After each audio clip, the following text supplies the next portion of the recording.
सोलापूर महानगरपालिका निवडणुकीच्या पार्श्वभूमीवर कृषी मंत्री दत्तात्रय भरणे यांनी बारामतीच्या धर्तीवर सोलापूरचा विकास करणार असल्याचा निर्धार हत्तुरे वस्तीत बोलताना केला।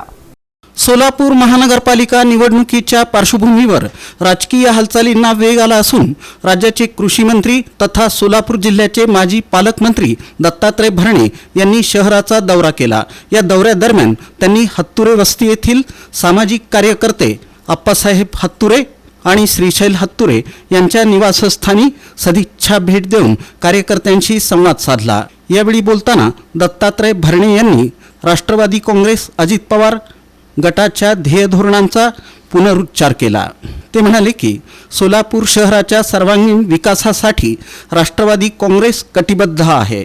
राज्याचे अर्थमंत्री तथा उपमुख्यमंत्री अजित पवार यांच्या माध्यमातून सोलापूरच्या विकासासाठी निधीची कमतरता भासू दिली जाणार नाही।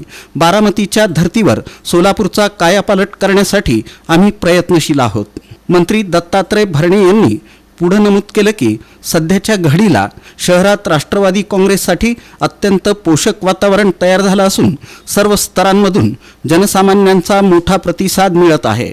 आगामी निवडणुकीत घड्याळ या चिन्हासमोरील बटन दाबून राष्ट्रवादीच्या सर्व उमेदवारांना भरघोस मतांनी विजयी करण्याचं आवाहन त्यांनी यावेळी केलं। या सदिच्छा भेटीप्रसंगी हत्तुरे परिवारासह जिल्ह्यातील राष्ट्रवादी काँग्रेसचे पदाधिकारी, स्थानिक कार्यकर्ते आणि नागरिक मोठ्या संख्येनं उपस्थित होते।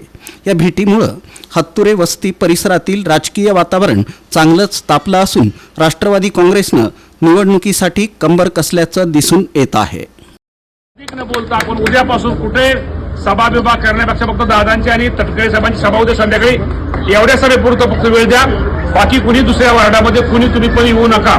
प्रत्येकाने आपापल्या वार्डामध्ये घर टू घर प्रचार करा, लोकांचं दर्शन घ्या, ज्येष्ठांचं दर्शन घ्या, त्यांचा सल्ला घ्या आणि त्यामुळे निश्चित प्रकारे त्या लोकांना पण बरं वाटतं आणि निश्चित तुमच्याबद्दल त्यांना एक आत्मविश्वास वाटला पाहिजे की काहीतरी मुलं मुली आपल्यासाठी काहीतरी करतील असं एक त्यांना विश्वास द्या।